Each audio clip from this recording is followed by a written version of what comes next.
Hello dear students, welcome back to my YouTube channel.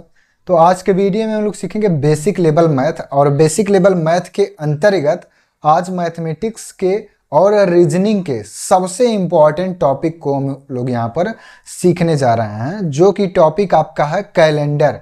ठीक है, calendar topic ऐसा topic है जिससे आपके जो कंपटीशन लेवल के एग्जाम होते हैं यहाँ पर भी आपसे कैलेंडर से कम 2 से 3 प्रश्न आपसे पूछे जाते हैं।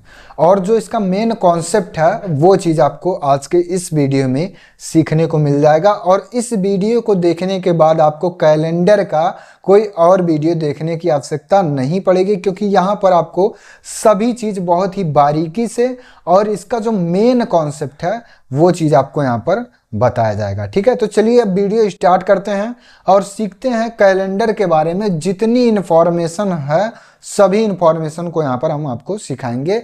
सबसे पहले कैलेंडर होता है, तो कैलेंडर में आपको महीने दिए जाते हैं। जनवरी, फरवरी, मार्च, अप्रैल, मई, जून, जुलाई, अगस्त, सितंबर, अक्टूबर, नवंबर, दिसंबर, ये आपके महीने हो गए। ठीक है, और कैलेंडर होगा तो उसमें 12 महीने होते हैं कैलेंडर में। और इस महीने में आपके सप्ताह होते हैं, और सप्ताह में कितने दिन होते हैं, महीने में कितने दिन होते हैं, और इनकी संख्या किस महीने में कितनी होती है, तो ये सभी चीज़ यहाँ पर आपको बताया जाएगा। इसके बाद अगर एक वर्ष है तो एक वर्ष में कुल कितने सप्ताह होते हैं, एक महीने में कुल कितने सप्ताह होते हैं, फिर सामान्य वर्ष क्या होता है, लीप वर्ष क्या होता है, इसको हम कैसे पहचानेंगे कि कौन सा ईयर जो है वो सामान्य ईयर है। ठीक है, और कौन सा ईयर जो है आपका लीप वर्ष है, और सामान्य शताब्दी वर्ष क्या होता है, लीप शताब्दी वर्ष क्या होता है। तो सभी डाउट्स आपके आज के इस वीडियो में क्लियर हो जाएंगे और आपको कैलेंडर का जो कॉन्सेप्ट है ये समझ में आ जाएगा। ठीक है, अब इसके बाद चलिए यहाँ पर सीखते हैं कैलेंडर क्या है। तो कैलेंडर होगा तो कैलेंडर में वर्ष होता है। ठीक है, एक वर्ष होता है, और यहाँ पर जो एक वर्ष होता है इस एक वर्ष में आपके महीने होते हैं। तो एक वर्ष में कितने महीने होते हैं, 12 महीने होते हैं। ठीक है, ये जो टॉपिक आपका कैलेंडर है ये बहुत ही इम्पॉर्टेंट टॉपिक है। ठीक है, इसलिए इसको ध्यान से आप देखिएगा और सभी चीज़ें हम आपको यहाँ पर बताने का प्रयास करेंगे कि यहाँ पर आपका कोई भी डाउट्स ना रह जाए, सभी डाउट्स आपके क्लियर हो जाएं। क्योंकि YouTube पर पढ़ाना और लाइव क्लास में या लाइव वीडियो YouTube पर पढ़ाना ये सभी डिफरेंट चीज़ें हैं। ठीक है, यहाँ पर जो भी डाउट्स आपके होंगे हम सभी डाउट्स आपके क्लियर करने का प्रयास करेंगे। ठीक है, तो चलिए यहाँ पर देखते हैं एक वर्ष में कितने महीने होते हैं, 12 महीने होते हैं। अब इस 12 महीने में कुल कितने सप्ताह होते हैं, इस चीज को यहाँ पर, एक महीने में तो आपके 4 सप्ताह होते हैं। ठीक है, और 12 महीने में कुल कितने सप्ताह होते हैं, तो 52 सप्ताह होते हैं। ठीक है, 52 सप्ताह होते हैं 12 महीने में। और इस 52 सप्ताह में 2 टाइप्स के होते हैं। ठीक है, पहला टाइप जो है वो 52 सप्ताह एक दिन का है, और दूसरा जो टाइप है वो आपका 52 सप्ताह 2 दिन का है। 52 सप्ताह 2 दिन का है। तो ऐसा क्यों हो रहा है, ठीक है, ऐसा क्यों हो रहा है, यहां पर देखिए, ये जो 52 सप्ताह एक दिन है मतलब कि इसमें जो है ये 365 दिन का एक वर्ष है। 365 दिन का एक वर्ष कब होगा, जब 52 सप्ताह एक दिन होगा, और जब 52 सप्ताह 2 दिन हो जाएगा तब यहीं पर आपका 366 दिन का एक वर्ष हो जाएगा। ठीक है, एक साल आपका 366 दिन का कब होगा, जब 52 सप्ताह 2 दिन होता है, और 52 सप्ताह एक दिन होगा तो 365 दिन यहां पर हो जाएगा। ठीक है, अब ये 52 सप्ताह एक दिन कहां से आता है और 52 सप्ताह 2 दिन कहां से आता है, इस चीज को यहां पर सीखिए। ठीक है, एक दिन यहां पर एक्स्ट्रा कहां से आ रहा है, ये 2 दिन एक्स्ट्रा कहां से हो जा रहा है। ठीक है, यहां पर तो एक ही होना चाहिए, 365 ही होना चाहिए। अगर एक साल में 365 दिन हो रहा है तो 366 दिन ये कैसे हो जा रहा है, ये सभी चीज़ें आपको यहाँ पर सीखने को मिल जाएंगी। चलिए यहाँ पर सीखते हैं कि ये जो 365 दिन है इसमें 52 सप्ताह एक दिन कैसे हो रहा है, और ये जो 366 दिन है इसमें 52 सप्ताह 2 दिन कैसे हो जा रहा है। तो पहला पॉइंट यहाँ पर देखिए, जब 365 में हम 7 से भाग दे देंगे। ठीक है, ध्यान से देखिएगा और सभी चीज आपको समझ में आ जाएगा, बहुत ज्यादा कठिन यहाँ पर कुछ भी नहीं है। ठीक है, सभी चीजें आपको यहाँ पर समझ में आएंगी। 7 से जब 365 में भाग देंगे तो 7 × 5 = 35, यहाँ पर 6 में से 5 गया 1, 3 में से 3 गया 0 और इस 5 को यहाँ पर उतार लेंगे। 7 दूनी 14 और 5 में से 4 गया 1, 1 में से गया कुछ नहीं। ठीक है, ये जो 52 सप्ताह और ये जो इसका शेषफल है यही एक दिन है, तो यहाँ पर आपका आ जाएगा 52 सप्ताह और ये एक दिन, इसीलिए ये 365 दिन यहाँ पर है। ठीक है, और इस 365 दिन में कुल कितने सप्ताह होंगे, तो 52 सप्ताह एक दिन होंगे। ठीक है, अब इसके बाद यहाँ पर ये 366 दिन में ये 52 सप्ताह 2 दिन कैसे हो जा रहा है, यहाँ पर देखिए, जब 366 में हम 7 से भाग देंगे तो 7 बचे 35, 1 बचेगा, 3 में से 3 गया 0 और इस 6 को यहाँ पर उतार लेंगे। 7 दूनी 14, 6 में से 4 गया 2, 1 में से 1 गया। ये 52 सप्ताह और जो इसका शेषफल आया 2, यही 2 दिन एक्स्ट्रा हो जा रहा है। ठीक है, तो 52 सप्ताह एक दिन कब होगा, जब 365 दिन का एक साल होगा। 52 सप्ताह 2 दिन कब होगा, जब 366 दिन का एक साल होगा। ठीक है, तो इतना सभी चीजें आपको यहाँ पर समझ में आ गई होंगी। एक वर्ष में 12 महीने होते हैं, जिसमें आपका जो मंथ का नेम है वो जनवरी, फरवरी, मार्च, अप्रैल, मई, जून, जुलाई, अगस्त, सितंबर, अक्टूबर, नवंबर और दिसंबर होता है। ठीक इसी प्रकार से ये जो सप्ताह होते हैं आपके ना, ये तो 12 महीने हो गए, और जो सप्ताह होते हैं ये आपका सप्ताह जो होता है ये रविवार, सोमवार, मंगलवार, बुधवार, बृहस्पतिवार, शुक्रवार और शनिवार। ठीक है, तो ये सभी नॉर्मल चीजें हैं, ये सभी चीजें आपको पता भी यहाँ पर होंगी। ठीक है, अब इसके बाद चलिए यहाँ पर आगे पॉइंट समझते हैं कि क्या यहाँ पर है कैलेंडर के बारे में। तो यहाँ पर आपको महीने और सप्ताह, ये 2 पॉइंट्स यहाँ पर क्लियर हो गए होंगे। ठीक है, महीने में आपके 12 महीने टोटल होते हैं, जिसमें से आपका पहला जो मंथ होता है ये जनवरी का होता है। ठीक है, जनवरी, इसके बाद दूसरा जो होता है ये आपका होता है फरवरी। ये सभी चीज़ें आपको यहाँ पर आती होंगी। ठीक है, और लेकिन यहाँ पर मेरा काम है बताना। ठीक है, बेसिक लेवल मैथ में आपको सभी चीज़ें यहाँ पर बारीकी से बताई जाएंगी। तो जनवरी, फरवरी, इसके बाद होगा आपका मार्च, मार्च के बाद होता है अप्रैल, अप्रैल के बाद यहाँ पर आपका होगा मई, मई के बाद जून, और जून के बाद जुलाई, अगस्त, सितंबर। ठीक है, सभी चीजें यहां पर आपको समझ में आ रही होंगी। सितंबर, अक्टूबर और नवंबर, नवंबर के बाद दिसंबर यहाँ पर। ठीक है, टोटल इसमें आपके 12 महीने होते हैं एक साल में, तो दिसंबर यहाँ पर हो जाएगा। ये आपके 12 महीने यहाँ पर हो गए। ठीक है, अब इसके बाद यहाँ जो सप्ताह होता है, इस सप्ताह में आपके 7 दिन होते हैं, जिसमें आपका रविवार, सोमवार, सोमवार, मंगलवार, ठीक है, मंगलवार, और मंगलवार के बाद आता है बुधवार, बुधवार, बृहस्पतिवार, बृहस्पतिवार, और इसका एक नाम और है जिसको हम यहाँ पर लिख सकते हैं गुरुवार।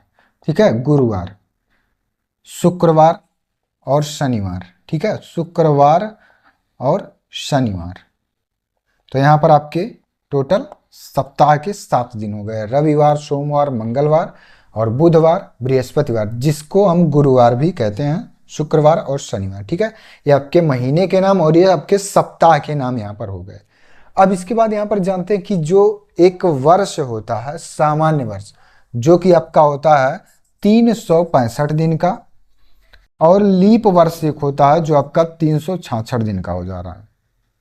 365 तो ये समझ में आ रहा है, ये 366 कैसे हो जा रहा है, ये चीज यहां पर हम आपको बताएंगे। ठीक है, तो 365 दिन जो है एक वर्ष में, जो इसका एक्चुअल टाइम है वो 365 दिन और 6 घंटे का होता है।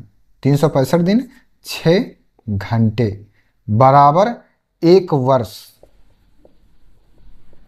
एक वर्ष में कुल कितने टाइम होते हैं, तो 365 दिन 6 घंटे का एक्चुअल टाइम है इसका। ठीक है, ये एक वर्ष में है, एक वर्ष में 365 दिन 6 घंटे। तो यहां पर हम आपको इसका कंपेयर बताएंगे कि 365 दिन से 366 दिन कैसे हो जा रहा है। तो यहां पर देखिए 365 दिन 6 घंटे, ये पहले वर्ष में, फर्स्ट ईयर में हो गया। सेकेंड ईयर जो होगा इसमें भी आपका 365 दिन और 6 घंटे ही होगा, ठीक है। सेकेंड ईयर में भी 365 दिन 6 घंटे होगा। थर्ड ईयर में क्या होगा, थर्ड ईयर में भी आपका 365 दिन 6 घंटे का ही होगा, 365 दिन 6 घंटे का ही होगा। और इसका जो फोर्थ ईयर है, फोर्थ ईयर, ठीक है, चौथे वर्ष में जो होगा वो भी 365 दिन 6 घंटे का होगा। अब आपके मन में ऐसा क्वेश्चन क्रिएट हुआ होगा कि यही चीज मैं बार बार क्यों यहाँ पर लिख रहा हूँ, ठीक है। तो यही चीज हम आपको यहाँ पर बताने जा रहे हैं और ये चीज यहाँ पर आपको अब समझ में आएगा। 365 दिन 6 घंटे का तो इसका एक्चुअल टाइम हो गया, वो एक वर्ष का है। दूसरे वर्ष में 365 दिन 6 घंटे, तीसरे वर्ष में 365 दिन 6 घंटे और चौथे वर्ष में 365 दिन 6 घंटे। तो इसी 6 घंटे को अगर हम जोड़ दें, ठीक है, इसी 6 घंटे को अगर हम यहाँ पर जोड़ देंगे तो ये किस में कन्वर्ट हो जाएगा, ये 24 घंटे में कन्वर्ट हो जाएगा। देखिए यहाँ पर 6 6 12, 12 6 18, 18 6 24, 24 घंटे में ये कन्वर्ट हो गया। और 365 दिन का तो होगा ही, ठीक है, 365 दिन तो रहेगा ही। और इसमें जो यहाँ पर देखिए 24 घंटे आ गए, तो इसी 24 घंटे को हम यहाँ पर एक दिन में कन्वर्ट कर लेंगे, जिससे कि ये 365 दिन यहाँ पर है। और जब इसमें इस 24 घंटे को कन्वर्ट करके एक दिन में हम बदलेंगे तो एक दिन वो इसमें ऐड हो जाएगा, तो 365 से 366 हो जाएगा। 365 दिन का तो एक साल होता ही है। और ये जो 6 घंटे इसका यहाँ पर दिया गया है, तो हर 4 साल के बाद, ठीक है, ध्यान से सुनिएगा, हर 4 साल के बाद ही यहाँ पर लीप वर्ष आता है। और लीप वर्ष जो होता है आपका 366 दिन का यहाँ पर होता है। तो इसी 6 घंटे को यहाँ पर जोड़ें तो ये 24 घंटे में कन्वर्ट हो गया। और 24 घंटे बराबर होता है एक दिन, 24 घंटे बराबर एक दिन। और इसी एक दिन को हम यहाँ पर +1 करेंगे तो 365 से किस में कन्वर्ट हो जाएगा, 366 में कन्वर्ट हो जाएगा, 366 दिन में। तो ये 366 यहाँ पर इस प्रकार से आता है, ठीक है। और हर 4 साल के बाद ही लीप वर्ष आता है, तब जाकर ये जो फरवरी मंथ आपका होता है ये 29 फरवरी यहाँ पर आता है। और 29 फरवरी हर 4 साल के बाद आता है, ठीक है। और अगर नॉर्मल में अगर देखेंगे, सामान्य वर्षों में अगर देखेंगे तो फरवरी हमेशा 28 दिन का होता है।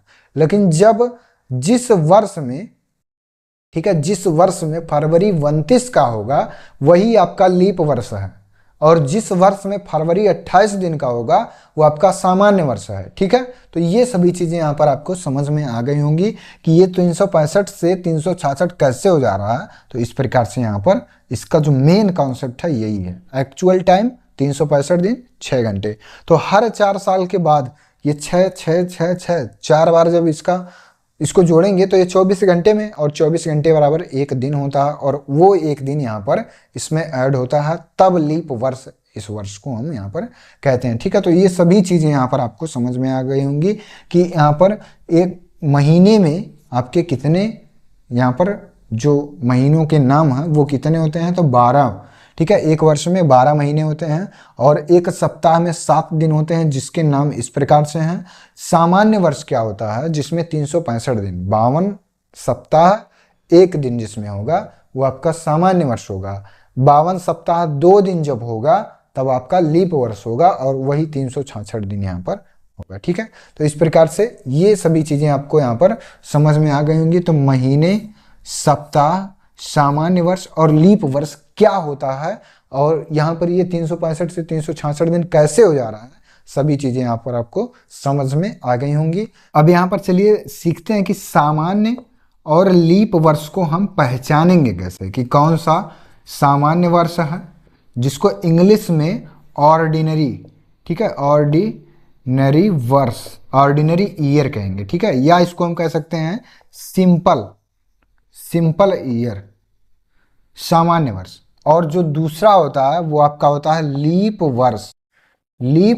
वर्ष, और इसको इंग्लिश में कहते हैं लीप ईयर, ठीक है। तो ये ऑर्डिनरी ईयर और लीप ईयर में डिफरेंस क्या है, अगर कोई यहाँ पर सत्र आपको दिया, कोई सन में दिया है, तो हम कैसे उस सन को देखकर पहचान पाएंगे कि सामान्य वर्ष है कि लीप वर्ष है? तो जब भी आपको कोई ऐसा वर्ष दिया रहे जिसका लास्ट का 2 डिजिट 4 से विभाजित हो जाए पूर्णतः, तो वो आपका होता है लीप वर्ष। अगर 4 से डिवाइड नहीं हो रहा है तो आपका सामान्य वर्ष हो जाएगा। ठीक है, जैसे अगर मान लीजिए सत्र 2003 है, तो यहाँ लास्ट का 2 डिजिट देखेंगे, अगर ये 4 से पूर्णतः विभाजित हो जाता है तो लीप वर्ष होगा। 4 से पूर्णतः विभाजित नहीं हो रहा है तो ये सामान्य वर्ष है। तो सामान्य वर्ष पहचानने का यही तरीका है कि इसका लास्ट का 2 डिजिट देखेंगे, अगर वो 4 से नहीं कट रहा है तो सामान्य वर्ष। दूसरा, अगर कोई यहाँ पर ईयर हम ले लें, अगर 2019, ठीक है, 2019 लास्ट का 2 डिजिट देखिए, 19 दिया, 4 से कटेगा कि नहीं? नहीं कटेगा, सामान्य वर्ष है। ठीक है, इस प्रकार से यहाँ पर हम इसको समझ सकते हैं। 2023 लास्ट का 2 डिजिट देखिए, 23 दिया है, 4 से नहीं कटेगा, इसीलिए सामान्य वर्ष है। फिर इसके बाद 2025, ठीक है, 2025 लास्ट का 2 डिजिट देखिए, ये 4 से नहीं कटेगा, तो ये आपका सामान्य वर्ष हो जाएगा। ठीक है, 1999 लास्ट का 2 डिजिट देखिए, ये 4 से नहीं कटेगा, तो इसीलिए ये सामान्य वर्ष हो जाएगा। ठीक है, तो सामान्य वर्ष आपको यहाँ पर समझ में आ गया होगा कि जब उसका लास्ट का 2 डिजिट 4 से विभाजित नहीं होगा तो उसी को हम यहाँ पर सामान्य वर्ष कहेंगे। और लीप वर्ष क्या होता है कि इसका जो लास्ट का 2 डिजिट है वो 4 से पूर्णतः डिवाइड हो जाएगा। सत्र 2004 ये कैसा ईयर है? तो लीप वर्ष है। क्यों? क्योंकि ये 4 से पूर्णतः इसका लास्ट का डिजिट है वो विभाजित हो जाएगा, इसीलिए 2004 यहाँ पर आपका लीप वर्ष हो जाएगा। 2008 लास्ट का 2 डिजिट देखिए, ये 4 से विभाजित हो जाएगा, तो इसीलिए ये भी लीप वर्ष यहाँ पर हो जाएगा।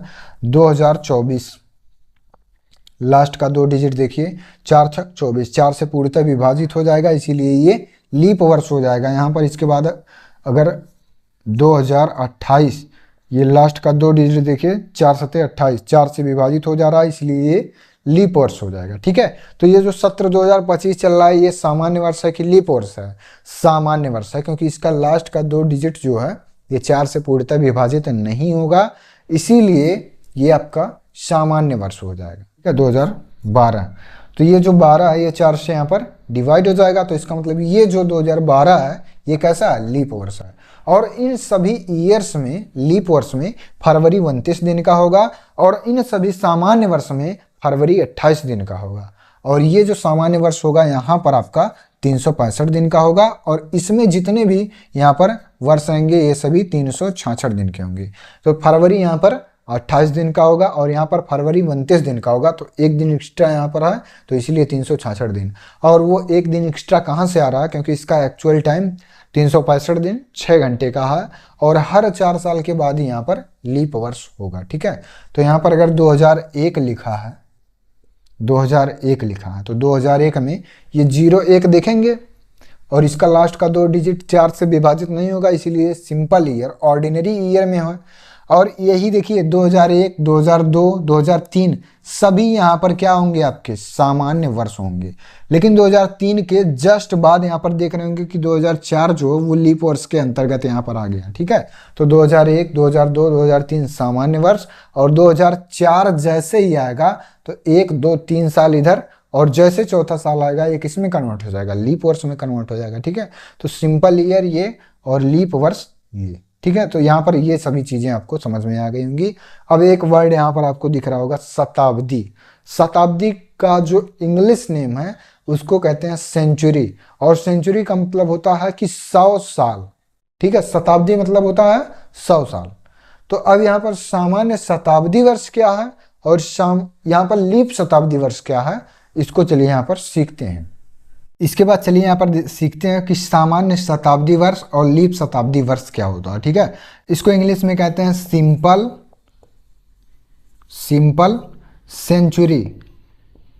सेंचुरी ईयर, या इसको हम कह सकते हैं ऑर्डिनरी सेंचुरी ईयर। ठीक है, इस प्रकार से यहाँ पर इसका जो इंग्लिश नेम है ये है।